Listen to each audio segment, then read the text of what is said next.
What's up, everybody?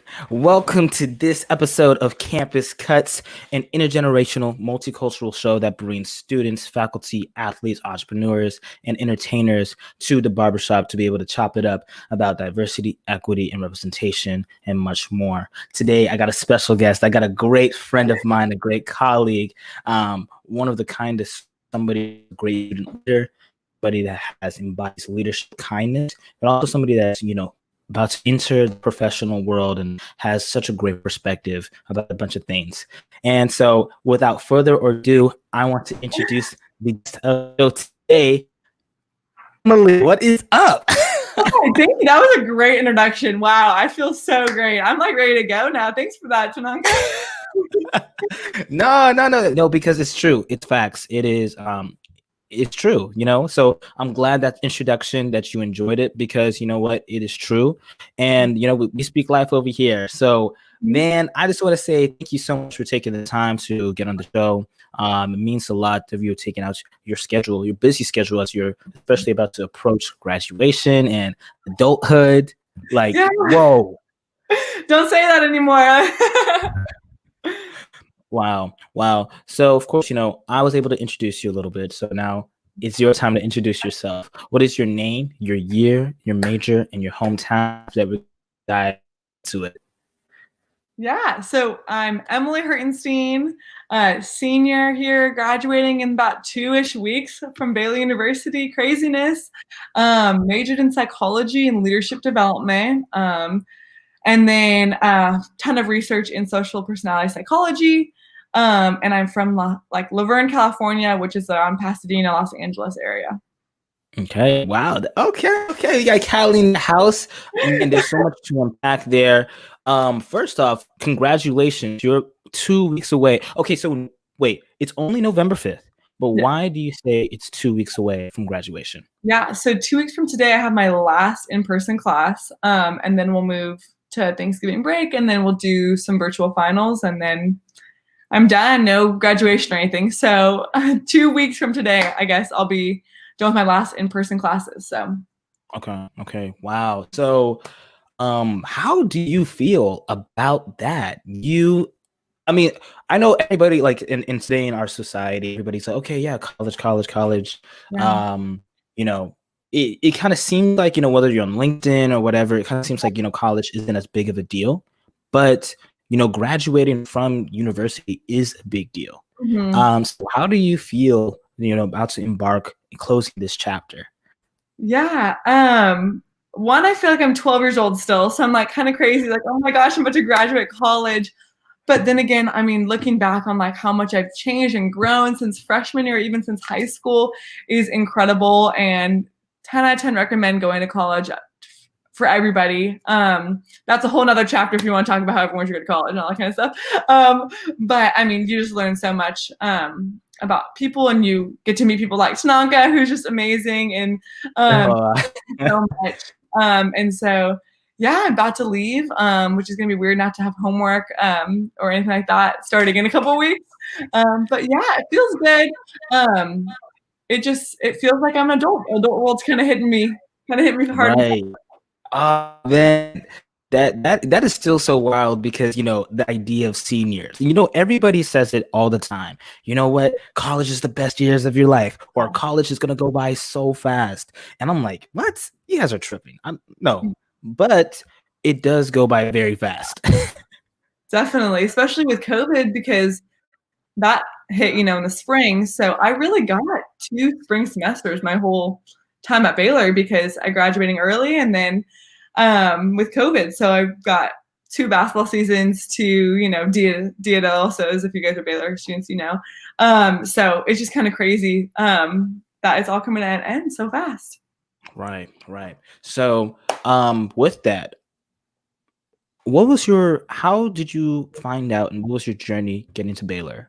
What was that experience? And you know what, like, especially I know, like, that was because I remember when I first started the podcast, this was all about, a Baylor, like, meeting. So what's your journey? What's your idea? And how has it shaped you? But of course, it's grown and whatever. But we're going back to the roots, y'all. Talking to a friend of mine, like, how did you get into the Baylor? And like, what was your journey up to this point?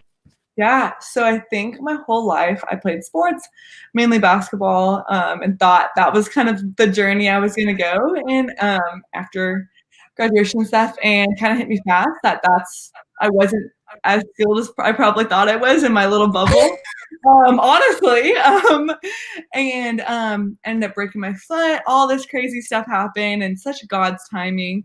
Um, the guy who broke my foot is the only guy from my hometown area that ever went to Baylor. He was a rugby captain here, broke my foot, and starts telling me about the school he goes to. And I'm like, there's no way the school exists. Way too great. There's no way it's actually Christian. There's no way it actually is small, but it has great sports. Yada, yada, yada. And then I got an email like a couple weeks later that someone had put my name in for the Christian Leadership Institute at Baylor University. I think it was the first times I've been recognized for something other than doing well on a test or performance in a sporting event, but like my leadership capabilities, which I thought was really, really cool. I felt like I was actually being noticed as a person. So I said, well, why not? I'll come out here for a week, stay on campus. And if, I don't end up going here, still looks good in a college application. So flew out to Waco from California. Was one of the only California people there. Was crazy. He was like 17 years old. I was on crutches and all that stuff. And I showed up, and within like 2 hours of meeting people and hearing really what Baylor stands for and what they're about, and just seeing how gorgeous the campus was, I was like, I'm going to Baylor. No doubt about it. Went to the bookstore, spent $250 on Baylor clothes, was like, let's go. And then realized I still have to apply and all that stuff. But it worked out great, though. It worked out great. Wow. And you know what? You actually raised a great point about, and that's actually something that, this is perfect. You folks seen signs your sporting capabilities. Obviously, you are a standout stud athlete at your high school. What sport? Basketball. She's a baller, y'all. But no, talk about like the idea, because of course, you see people like LeBron James, you see people like Serena Williams and everybody else pushing the narrative like, hey, more than an athlete. And I mean, of course, your athletic capability and your athletic gifting did play a large part into like, your identity. I remember talking on season 1 with Trey Mena, who played college sports, whatever, before transferring, about that. Like sometimes for some people, especially, we're really good at putting people into boxes, right? And it's kind of funny because you're playing a sport that is predominantly of people of color, Black people, who so you're a white girl playing basketball. And then after that, so that's kind of like you're outside of minority. And then after that, now you're trying to come in, try to go to college. And then after that, it's like, oh, okay, I'm still not as seen as, I'm just seen as an athlete. Talk about that tension. Talk about how you were able to overcome that identity cycle and all that. Yeah. Okay. I have so much to unpack with that. So I'll try to go a little. One, identity, I think, is huge. So people come into college and they're like, well, at least at Baylor, I've seen, I don't want to speak for everybody, but at least at Baylor, I've seen people come to Baylor because they're standouts for academics, right? Or they're standouts in their community for service-wise. They're stand-ups for social justice. They're standing up, whatever there is, they're everybody can see them, and that's their identity from home. Well, they come to Baylor, and you were an athlete in high school, so that's your identity. Well, you come to Baylor, and everyone here that plays intramurals probably was on a varsity team in high school, and everyone here probably made a 3.5 or above in high school. Or everyone here, they are the top notch of their high school, and that's why they're at a university. And a lot of college students really struggle with, well, I was a basketball girl in high school. Well, I was, the smart one in high school. Well, now I'm just average at Baylor. And obviously not average as a person, but maybe average in class settings. And I think that's something people really struggle with, is finding that. And if I may speak to my faith, I mean, I think that's really rooted in, like, you need to know that you are a child of God. And that's your identity. And all these other superficial worldly things are, great and stuff, but that's not your identity. Playing sports is not my identity. Or anything like that. And I think that that's a main thing a lot of people struggle with coming in to high school, or from high school to college, is not knowing really where they stand, or not feeling, I guess, special enough in a situation where they don't really stand out. So finding niche of where you can stand out, where you can not put your identity in, but where you can be seen. I mean, that's really important. That's what shapes you. Everybody does other things. Like, I kind of dove right into work. I mean, you know that, you worked with me. That was kind of my thing. You know, everyone knew me as like one of the tour guides and things like that. And I think everybody kind of needs that something. Maybe you work for Habitat for Humanity, or you do, like, again, social justice things. That's your niche. You need to find your niche in college to have a sense of identity outside of being the best at a sport. Right. Right, absolutely. And I think that's for anybody that's listening who is entering college, who's still in college, or even outside, like, even professionals. I know in life is sometimes, I remember hearing a quote, what was it? It's like, don't let what you do dictate who you are, because who you are first is the indicator, and what you do is a byproduct of that. Yeah. And I think it's important for us because, too many times, we're bombarded with, from social media, from LinkedIn, from like resumes and life and all this stuff. Like, we have to be this way, and I have to feel like I have to attach to that. And I mean, of course, because in life we need to try, like, I mean, if anybody's an anthropologist, you need to kind of find a way, like, to identify and try to figure things out. And at least, it's really good, but our identities rooted in the worldly stuff shouldn't necessarily be what drives us, because we're completely, I say it like this, we're multi-dimensional beings, because we've been created. If you believe in God, you've been you and I were believers. But even if not, you say that you came from atoms, you were made up from all this stuff, and you were created, and you're from dust, but like, you have a whole soul that is so multidimensional. You can like all this stuff, and you can be like this, and feel like sometimes work or other things try to cut that away. What's your thoughts about that? Yeah, I think that reminds me of a really great TED Talk that I've watched, and I don't remember the exact author of it, but the title is "The Danger of a Single Story." It talks about stereotypes, prejudices, and just in general, keeping one whole group of people a single story. So whether that's your own experience you've heard on the news, whatever is your whole experience of this one person is a single story. I mean, that's so unfair, and you're missing out on so much, and that's how stereotypes grow into prejudice. Is Right. You have a stereotype that this one group of people, this is the only story, and all people in that group can tell that same story. No, it's not. That's not how it is. And so remembering that people are a mixture of experiences, of genetics, of culture, of society, of economics, everything makes up a person. And you are so multidimensional, and give yourself that credit, and also give other people that credit as well, that they also are made up of all that stuff. Right. And it's so this is so funny. Because right now in real time we're still waiting on the election, and everybody from all the news and everything's like, oh, this is the most divided time in the world, it's the most divided time in the country. I mean, of course, that division is still predicated, but I often feel like I'm gonna say it straight up. It's game mentality. It is a game mentality that has, been separated due to algorithms, and due to, people staying in these echo chambers, unfortunately. And we kind of lost touch. We kind of lost touch of that people multidimensional. And so now, like, for you, especially all the stuff that is great that has happened in through 2020, what is your mindset and your mind frame in terms of being able to look at where we are today, like right now? Yeah. I am an optimist, so I'm gonna say some things that I guess are more hopeful than true. Right. But I truly believe most people believe about 85% of the same thing. So 85% everybody believes about the same thing. You have about 10% of things that people are just probably never gonna agree on. Like, it's just like that's it. And 5% of things that people agree on, they just don't. They have different ways of getting to that place. I think everybody is pro-life. If you break down what you think pro-life is, everyone's pro-life.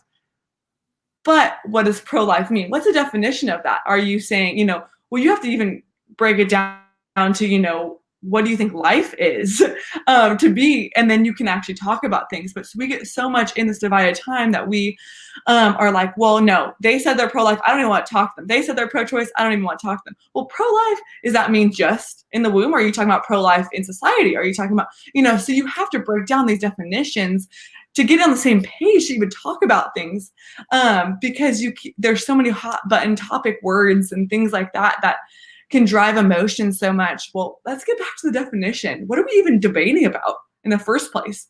Right. Then we can talk about more. But I think it goes to so much psychology of in-groups and out-groups, which I'm on. So most places are always going to have in-groups and out-groups. That's just the way our minds work. That's the way culture is usually, and that's the way we've always had it. In-group and out-group could be Democrats and Republicans. It could be Baylor students and UT students. It could be in a team, offense versus defense. It could be in society, black versus white, right? Whatever it is, they're gonna be groups. And until we break down black versus white, or until we break down Democrat versus Republican and make it into something else, make it into America versus another country, that's how you unite people, is make different in-groups and out-groups. So it's hard. We're never gonna grow together as a country if we're gonna stick with these Democrat, Republican, and never try to break those groups. Or if we try to have it as majorities and minorities of people. I mean, we're never gonna grow. We need to break down those barriers and create different groups. Okay, we're gonna have social justice people, and then we're gonna have people who are it, But you need to have some sort of group that people can get behind and feel like a team. And that's how I think that's how you unify people in that way. Yeah. And man, honestly, I really think you should give a TED Talk one day. I honestly really feel like you are going to give a TED Talk one day. And because, you sound like Adam Grant. You sound like Angela Duckworth. You sound like Brene Brown. And of course, I bet those are some influencers in you, especially as being a psychology major. And most people say, "Oh, psychology is just fake pseudoscience," but the study of the mind and the study of how people interact is very important in order to understand like the human behavior and how we operate in the life that we live. So my question for you is, why did you even get interested in psychology? Yeah, so I loved the brain. I've always loved science, but not quite biology or chemistry. And never could find my niche, I think, in high school. So I think I never had a favorite subject. Did okay in all of them. Not really great, though, in any one. And then went to college and thought about it a long time. And it's like, I love the brain. I want to say neuroscience. So I came in as a neuroscience major. Not pre-med, though, like nothing like that. Just wanted to study the brain. And then I learned just how much like the brain has to do with how people interact with people, and how if we want to heal this world, we need to heal people and how they get along with each other. And that's, to me, the main issue in the world is people not getting along, people not being able to come together for something.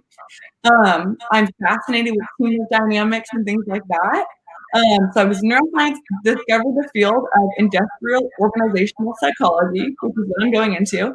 And that is prejudice in the workplace, teamwork dynamics in the workplace, business psychology, all that kind of stuff wrapped up in one. And I thought that was so fascinating because you can treat anything like a business, whether it's a sporting team or a group of friends or anything. Everything is a business, right? Everybody has an end goal or a thing you want to accomplish, and you have a team to do that.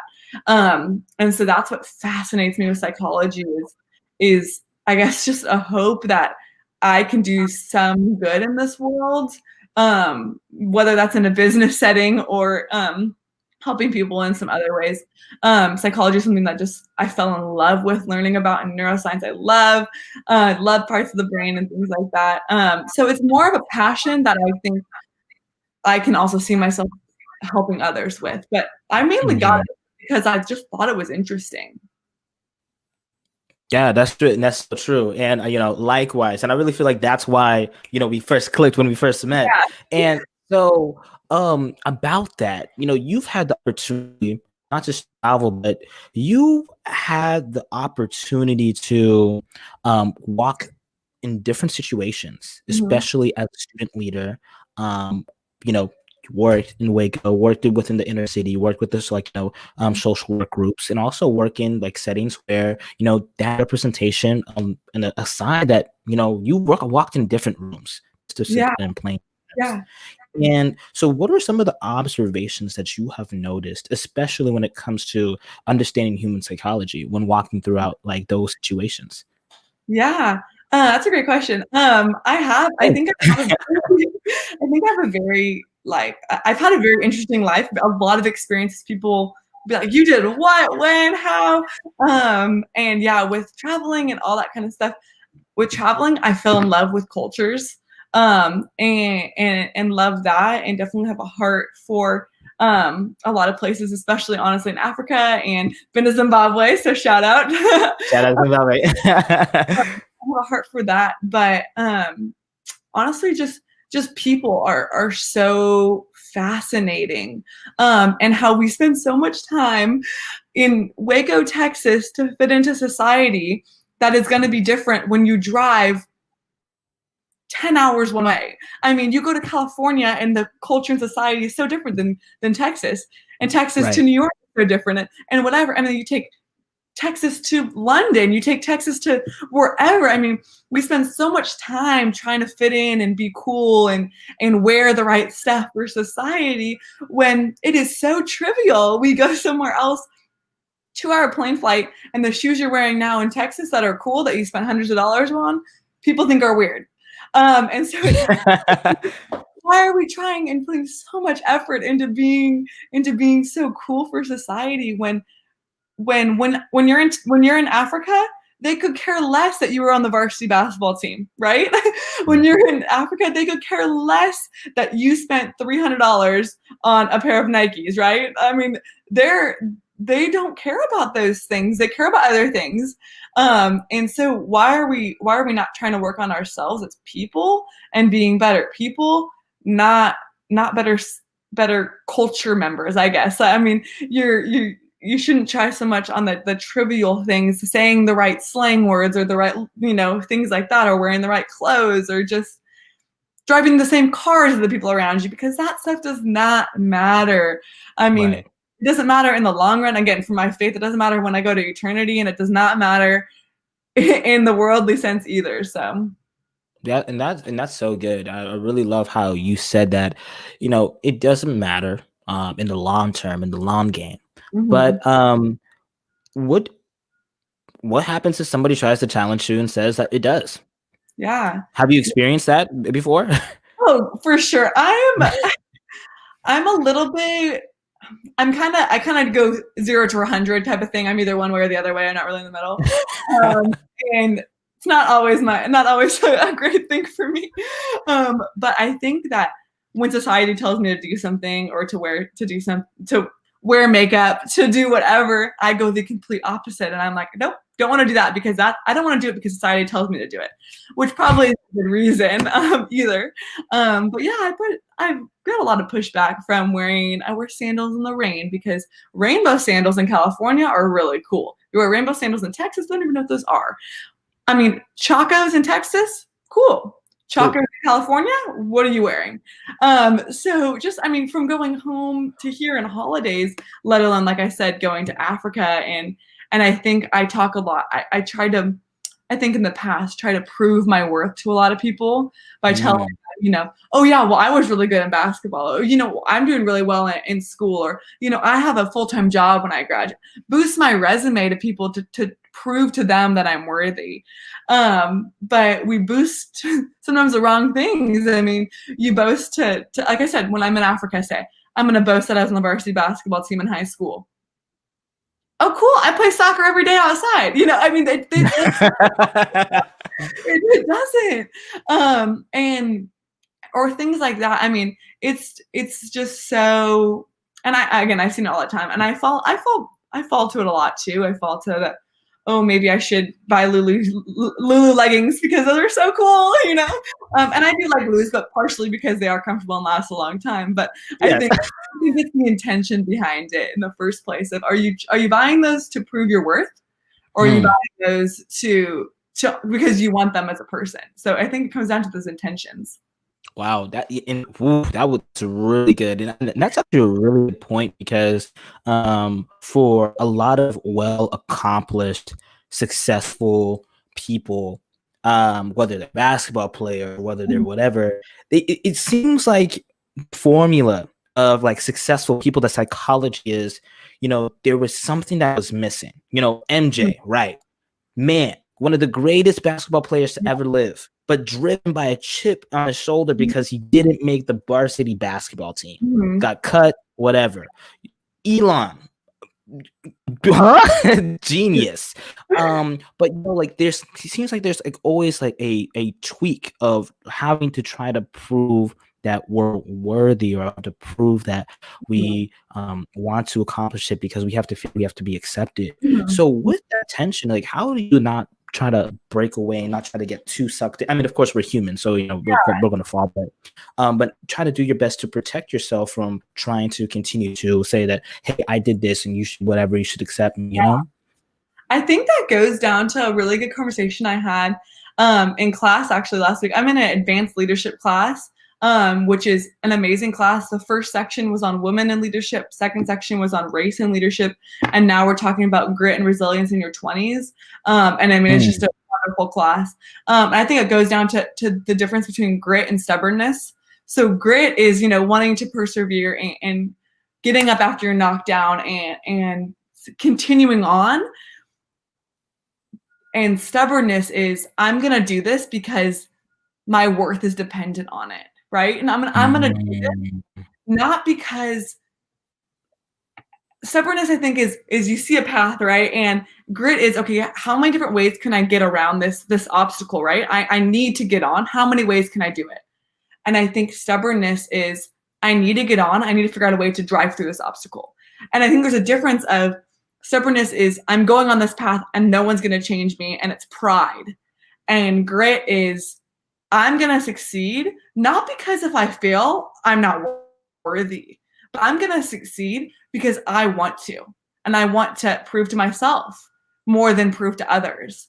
And I think that that's like the main thing is it all comes down to like how you really, again, what your intentions are in your heart. And that comes to a lot of emotional intelligence on your own self.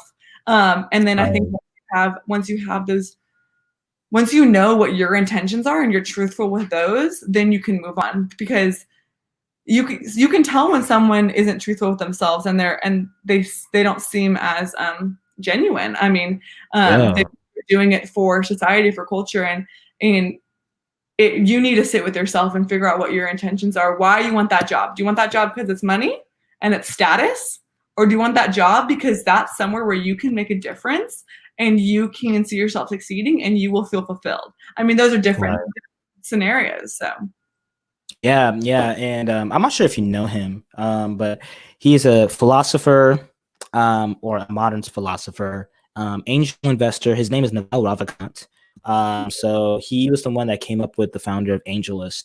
And one of his top advice for people is do not fall into the status game of life. Whether it's a blue check on IG, whether it's like, verification, whether it's this amount of followers, we're definitely living in a time where there's a lot of external validation continuing to stimulate our brains, stimulating our, I'm getting the term, but, and I'm a neuroscience major, LOL. But we have the dopamine release, and then after that we have the release of the serotonin, and we have so many things that, like that, yeah. And so now it's so tough. It is super hard not to do that. And so what are the top two things that you do not to try to fall into that trap? Yeah. First, I think is not going on autopilot, right? So not okay, well, I feel a craving towards this, or not driven, I wouldn't say stay away from emotions, because emotions are super powerful and good, but letting emotions control your decisions is really important. It is not letting that autopilot of, I don't want to say laziness, but you wake up, I feel like having some whatever, and instead of I feel like having some Cinnamon Toast Crunch instead of some eggs. I mean, that's the autopilot. That's a decision you make every single day of, I'm going to eat healthy. And that same thing with culture of, I'm going to make the decision right now that I don't really care if my outfit doesn't fit in. I'm not saying stand out and wear whatever, but I'm not saying, you just don't need to put that much effort on it. So consciously making those decisions of what are my intentions and how can I go for my heart and my intentions, my morals, and portray those out, rather than that autopilot. And I think 2 is the spotlight effect in psychology. Is that spotlight effect? You think that people are watching you at all times and they care about what you're doing at all times. And the reality of it is it's not. I mean, you can ask 5 of your friends, hey, what did I wear yesterday? I guarantee you maybe 2 of them would get your shirt right. Like, no one knows what brand your jeans were last week. Right? Like, it's the spotlight effect, though, is you deem yourself as people are watching you at all times and care. And the reality of it is yeah, they're going to care more about how you make them feel than what you said to them, what you wore, what you do for a living. Even if you meet somebody at the supermarket and you come home and you're like, honey, I had a great talk at the supermarket. What was their name? I don't remember. What were they wearing? Couldn't tell you that either. But it made me feel good, made me feel connected, right? So that's that's what you're going to remember. And so just remembering that of connection and emotion is way more important and is going to last longer in people's brains, psychologically too, than what they see. Because you're only going to remember things that are important to you. So if you if you see somebody at the supermarket, you're not going to remember what shoes they wore unless they're important to you, but most of the time they're not. And so, yeah. And wow, you said a lot of great stuff. Shout out, I know that quote. That shout out, Miss Maya Angelou. Rest in peace to one of the greats who said that most people will remember how you make them feel rather than what you do or who you are. Yeah. And that is a fact, because that just then again, I remember hearing that for the very first time. Everybody here is like, okay, the golden rule: do unto others as you would have them do unto you. I mean, like, just that biblical principle, not even just evidence in Christianity, but also Taoism, Hinduism, Buddhism. That's just a universal law, a universal rule of just, again, humanity, writing it down, humanity showing that longevity of that connection and you being able to interact and touching with that person, how you make them feel emotionally, how you are continue to, what type of impact that we're having upon them. Because, like, no matter what, I remember watching this video and it says, in your life, you will, on average, an average person in their life is going to influence over 70,000 people. Wow. Like, your whole entire life, right? Now, imagine this. 70,000 people if you were just to live an average life. Yeah. Now, that's hyperinflated because of this thing. And this. And, crazy. And I know everybody has like kind of like a bad term of, I mean, shoot, even I had to rewire this mind about being like an influencer or whatever, because it's like, like, why should I be given influence? I don't have a huge platform. I don't have a huge any of that. Just us walking daily is going to influence somebody to do something good or influence somebody to do something bad. And I think that's the epitome of leadership. So my question for you is, being a leader, especially a woman in leadership, one, why do you feel like that is important? And two, what kind of weight do you have when it comes to influence? Like, what does that mean for you? Yeah. So women as a leader, which shout out to all the women who are doing great things in leadership.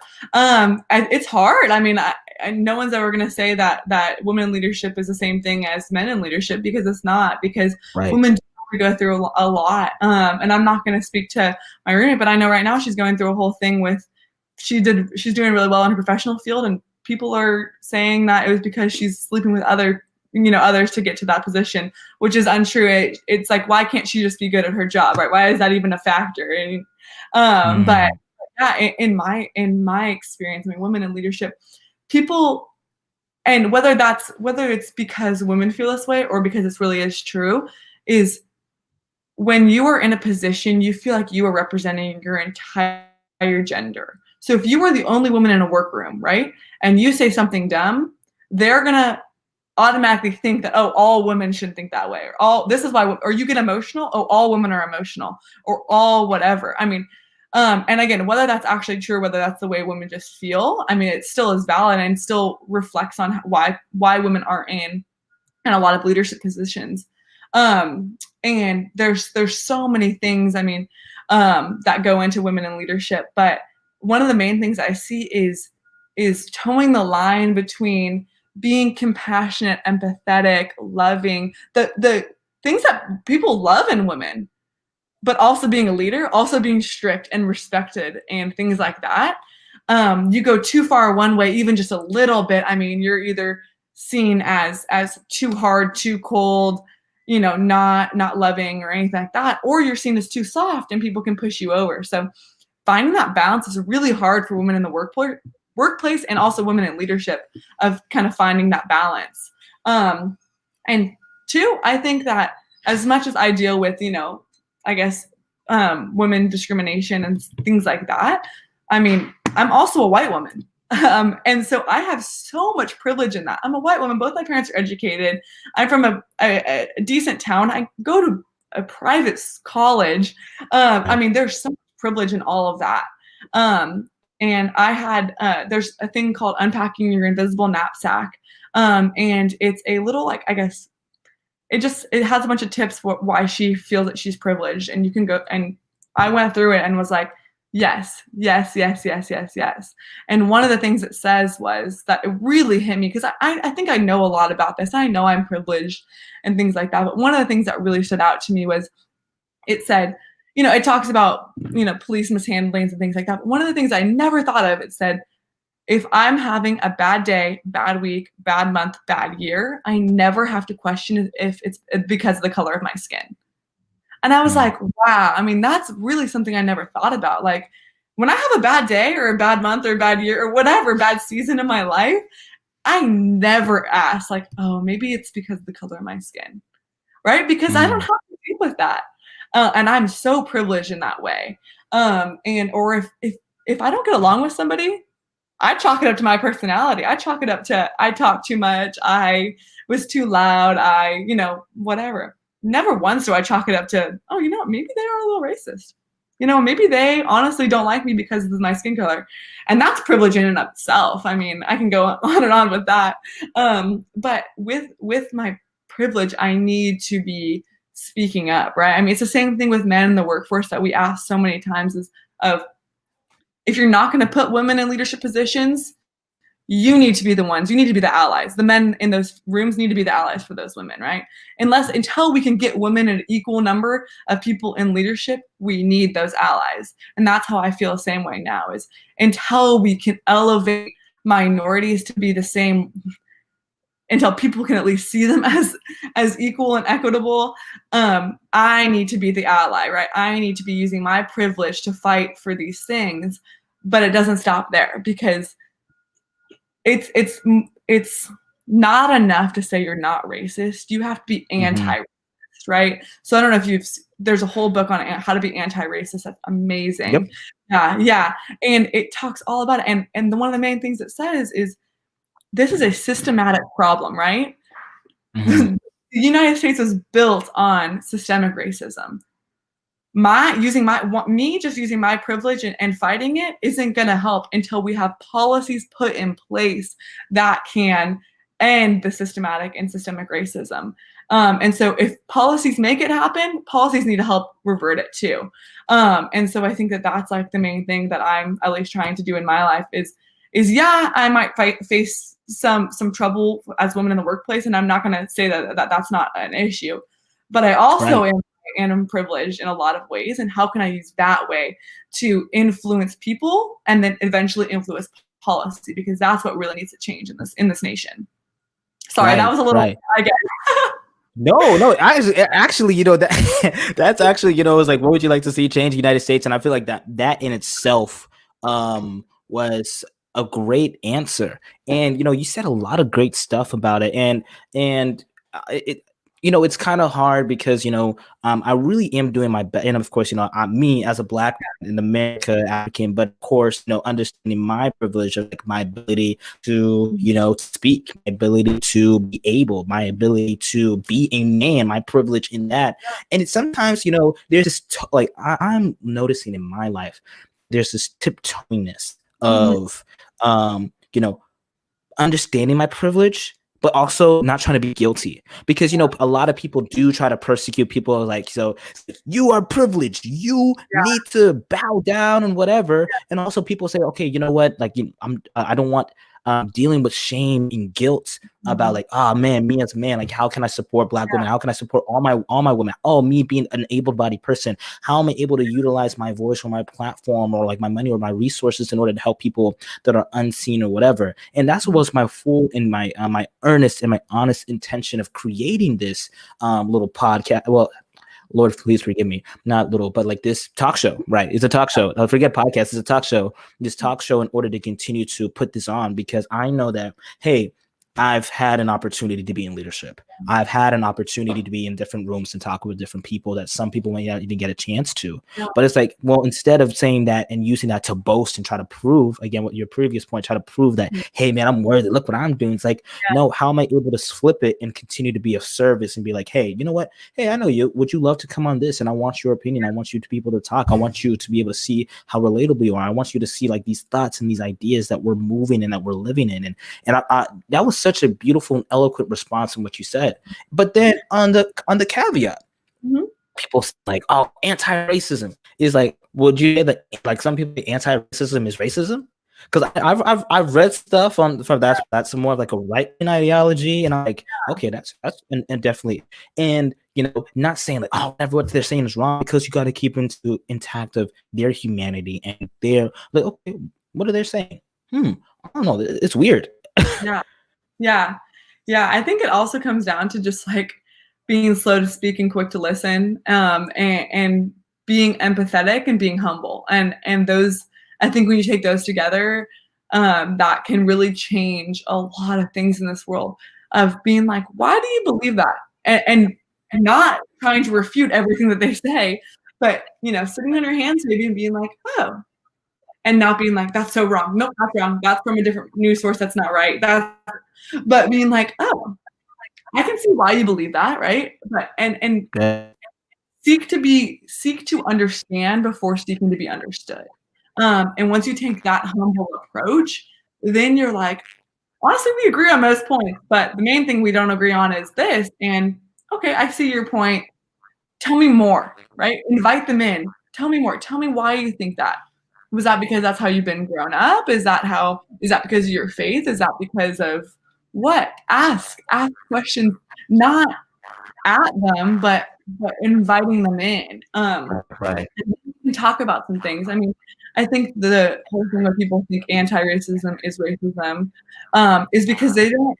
I mean, I wouldn't say they don't know enough about it, but if you read the book at all, How to Be an Anti-Racist, it's not saying that one race is inferior. I mean, that's the opposite of being anti-racist. They're saying we need to do more, and we're not to. If this is the discrepancy in races, it's not saying to bring one down so we're level. It's saying, okay, how can we bring both of them together, right?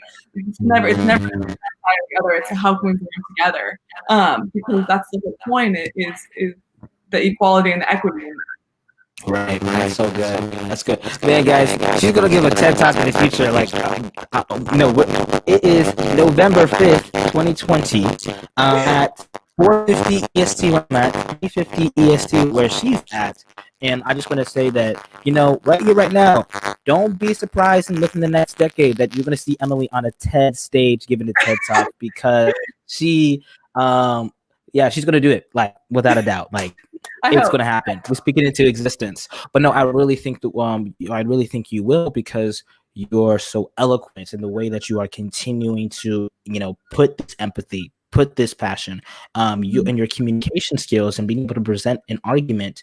And like, this is just casual too, right? We just casual talking. Imagine like, you're going to be prepared, whatever. Like, no, it is going to happen. Like, it's without a doubt, it will happen. When I run for president, will you be my vice president? No. Because I don't want to be right. I don't want to be president, VP. I don't want to be. I don't want to be involved in that. Oh man, that is so funny. Oh man, but this is so cool. So of course, I want to be very respectful of your time because I know you're busy. But my this is now of course the bigger question. But talk about how you got a job. You got a job.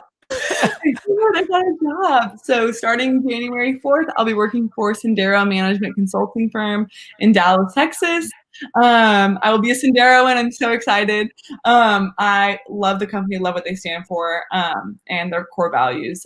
So yeah, I got a job doing management consulting. So I'll be using my psychology skills, my leadership development skills, as well as some business knowledge, and as well as me learning a lot of business knowledge to help make organizations work and function better.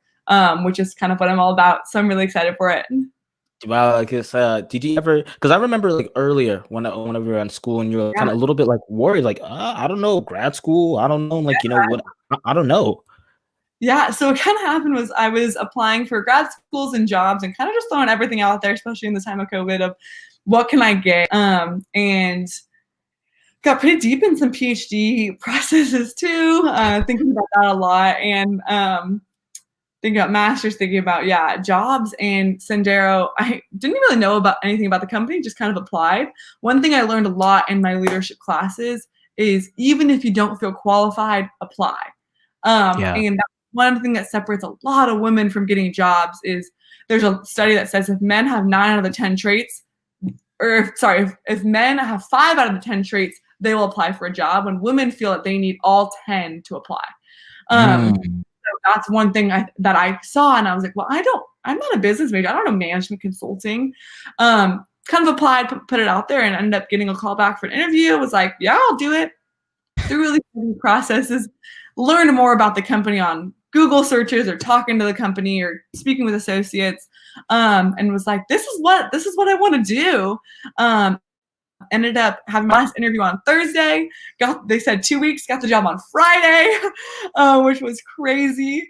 And then accepted it on Saturday. Just really felt like it was where God was pulling me to. And who knows, I might get my master's or PhD later down the road, but gonna take this job offer right now and see how much work and see how much love I can pour into it until I run out, I guess. Yeah, and honestly, that is such a blessing, especially during this COVID downtime. So, like, without a doubt, again, my earnest congratulations on, because I mean, I know a little. Well, actually, no, I'm not gonna say that. The consulting game hard. You have to do the case studies. You have to understand like different structures. You have to understand like, okay, cool, like whoa, and it's just so amazing to see that from somebody that had no experience. But again, you putting your skills to set, your willingness to be like, oh, okay, cool, I'm gonna jump in. I don't know what's going on. I'm casting a wide net. Your optimism, I'm gonna go. That's what you're gonna do. And you jumped into it, and you figured out and you found a way. Yeah. And wow, like, let's go. Thank you so much. Appreciate it, Tanaka. All right. Well, so these are the last questions that I always usually ask my guests. My first question for you is, what are 3 things that you would tell to your freshman yourself? Freshman college, freshman high school? Freshman college. Freshman so that's college. 18, 19, 18. Yeah. 3 things. That's a good one. Don't worry so much on grades. I worried a lot in grades. And I think I still am trying to not worry so much, because yes, it matters that you learn the material, and yes, it matters that you pass your classes, but there's a balance in that of not stressing to study for the tests, but getting the information that this class has out of it. So finding that balance. 2, I would say, I guess, don't worry about friends as much. I think I put a lot of pressure on myself of, oh my gosh, you need to join this group, or you need to be friends with these groups of people so that you can, have a good college life. And it's okay. I guess telling myself it's okay on a Friday night to not go out and to sleep in, and on Saturday, and to not, Friday, it's okay to not have plans. It's okay to just to watch Netflix on a Friday night. that doesn't make you lame or a loser for not having plans. That was one thing. And then I guess my third thing is super cheesy. Date Michael sooner because he's the best thing's ever happened to me. Yeah, guys. I'm not sure if you guys. Well, you know, she'll include her social media if she wants to. And her and her boyfriend are so cute. Shout out to them. Amazing. So wow, that's some good tips. And now my last question for you is, what do you want your legacy to be? Yeah, I hope. Again, I hope people just when they hear my name in whatever 50 years that if I knew them, that they remembered that I made them feel well. That they were like, yeah, she always put a smile on my face, or she always was there for me, or she always was whatever. And then I hope that beyond that I can heal this world a little bit and heal the United States a little bit into I guess just pressing on into and becoming more united as a group of people. So I guess that's it. Wow, man, that was awesome. You said some really great stuff. I really enjoyed this, and you know how I end the show is I always want to make sure that you know, do leave a little bit of something for somebody else to carry on forward. So this is my favorite segment of the show. It's called segment. Get to speak because you know, you and I both know in James 3, what's it, James 3 or James 2? James 2:26, life and death comes from the tongue. And so speaking life is super important. So here we go. Emily, you're so cultured, dog. Inside joke for those who aren't privy to it. But Emily, I just want to say first off, I just want to say that I'm so proud of you.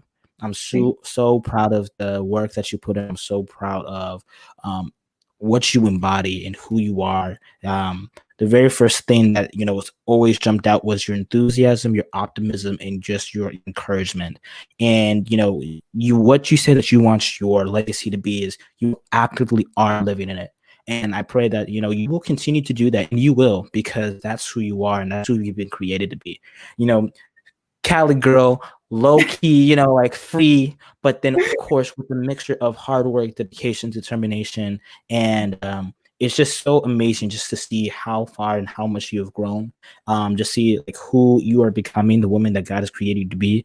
And I just want to say, man, I am rooting for you all the way. I cannot wait for all the great things and all the success that you continue to bring forth to everybody.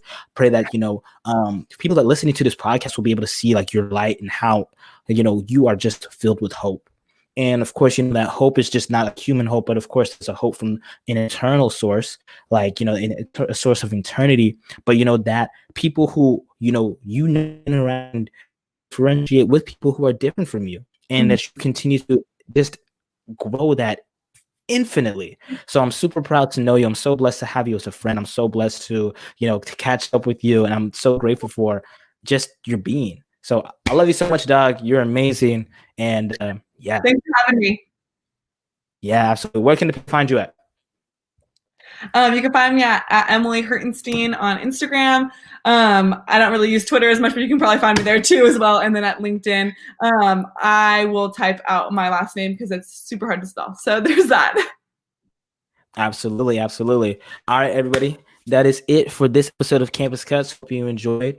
Make sure you like, subscribe, comment, follow, share this, whatever you got to do. Follow all what I'm at Tanaka Tava on all platforms, and then at Campus Cuts Pod. That is it. Thank you to the host. Thank you guys so much. You're amazing. We are out.